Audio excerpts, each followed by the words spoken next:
हैं, लेकिन एनडीए गठबंधन सरकार बनता दिख रही है यहाँ पर। और इस चुनाव में क्षेत्रीय दलों का प्रदर्शन काफी अच्छा रहा है। अलग अलग शहरों में सुबह से ही कार्यकर्ता अपने अपने पार्टी दफ्तरों में पहुंचना शुरू हो गए थे। सुबह से जश्न का जो दौर शुरू हुआ वो दिन भर चलता रहा।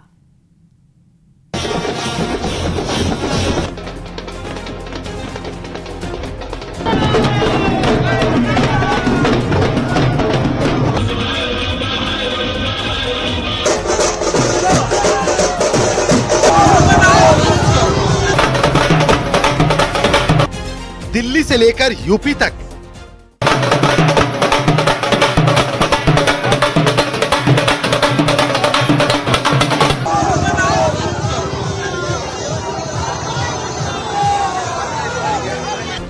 बंगाल से लेकर कर्नाटक तक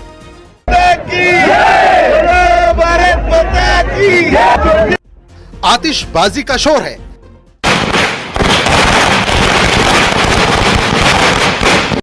ढोल नगाड़े बज रहे हैं।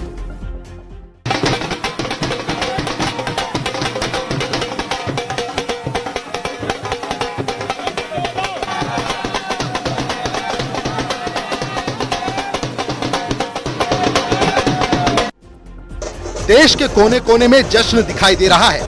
यूपी में जहां इंडिया गठबंधन ने बीजेपी को कड़ी टक्कर दी, तो वहीं पश्चिम बंगाल में जनता ममता के साथ दिखाई दी।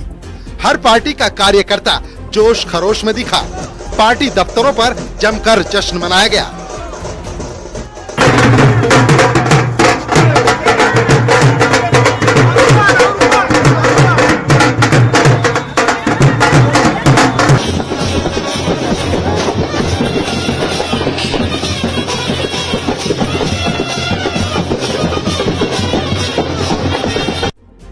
उन्नीस अप्रैल से शुरू हुए लोकसभा चुनाव के 7 राउंड की वोटिंग 1.5 महीने से भी ज्यादा चली।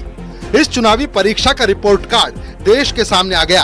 बीजेपी जहां 400 पार का दावा कर रही थी, लेकिन वो इस जादुई आंकड़े तक तो नहीं पहुंच पाई, मगर सबसे बड़ी पार्टी बनकर उभरी। वहीं विपक्ष भी 290 से ज्यादा सीटों का दावा कर रहा था। देश की जनता ने उसकी सीटें जरूर बढ़ाई, लेकिन बहुमत से फिर भी दूर ही रही।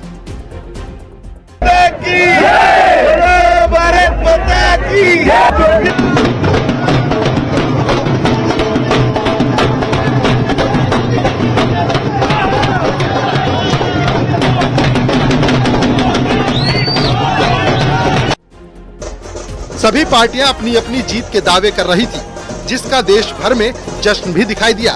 BJP, Congress, Samajwadi party, TMC के कार्यकर्ता सुबह से ही उनके दफ्तरों में जुटने लगे थे।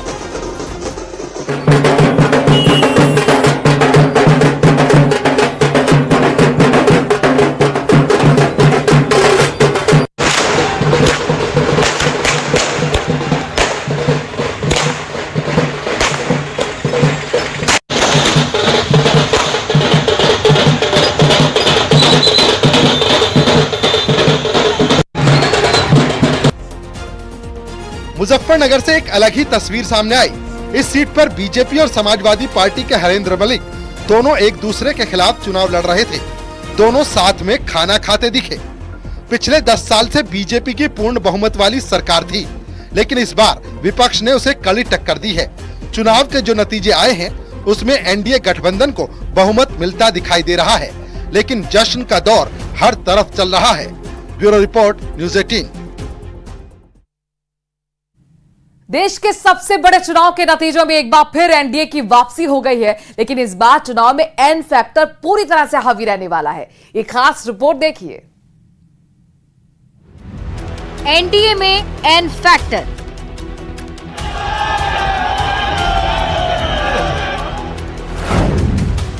पूर्ण बहुमत से चूकी बीजेपी। मोदी मोदी मोदी। नीतीश और नायडू का बढ़ा कद।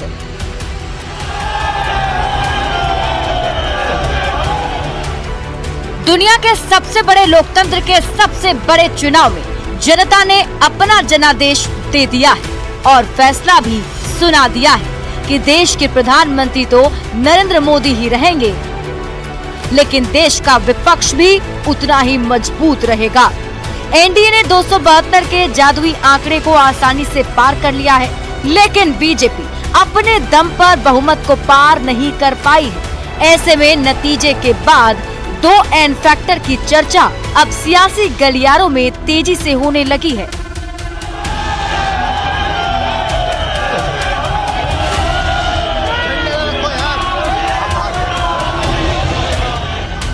जिस 2 एन फैक्टर की चर्चा हो रही है और कहा जा रहा है कि ये दोनों एन फैक्टर ही मोदी सरकार के लिए संजीवनी साबित होंगे, उनमें से एक है बिहार के मुख्यमंत्री नीतीश कुमार और आंध्र प्रदेश में कमाल का प्रदर्शन करने वाले चंद्रबाबू नायडू।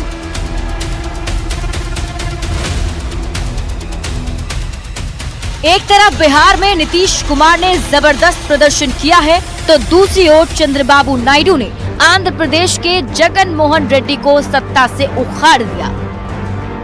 नतीजों से ये साफ हो गया है कि इन दोनों के साथ के बिना एनडीए की सरकार बन पाना मुश्किल है।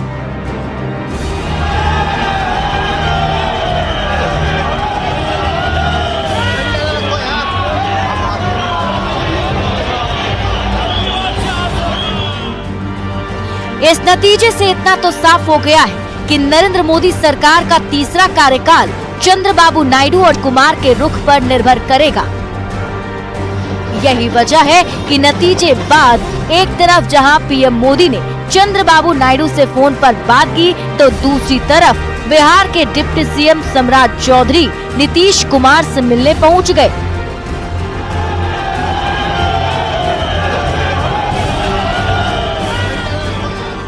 प्रधानमंत्री नरेंद्र मोदी तीसरी बार सरकार बनाते ही लगातार 3 बार सरकार बनाने के मामले में पंडित जवाहरलाल नेहरू की बराबरी तो कर लेंगे, लेकिन एक कसक ये रह जाएगी कि सरकार गठबंधन के दलों के भरोसे चलेगी, जो अब पहले से मजबूत स्थिति में आ गए हैं।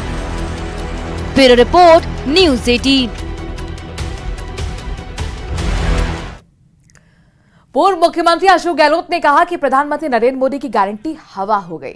अशोक गहलोत ने चुनाव नतीजों पर पीएम मोदी पर निशाना साधा है। गहलोत ने कहा कि 2024 का लोकसभा चुनाव प्रधानमंत्री नरेंद्र मोदी ने पूरी तरह अपने ऊपर केंद्रित किया। प्रचार में मोदी की गारंटी, फिर से मोदी सरकार जैसे जुमले बीजेपी शब्द से ज्यादा सुनाई और दिखाई दिए।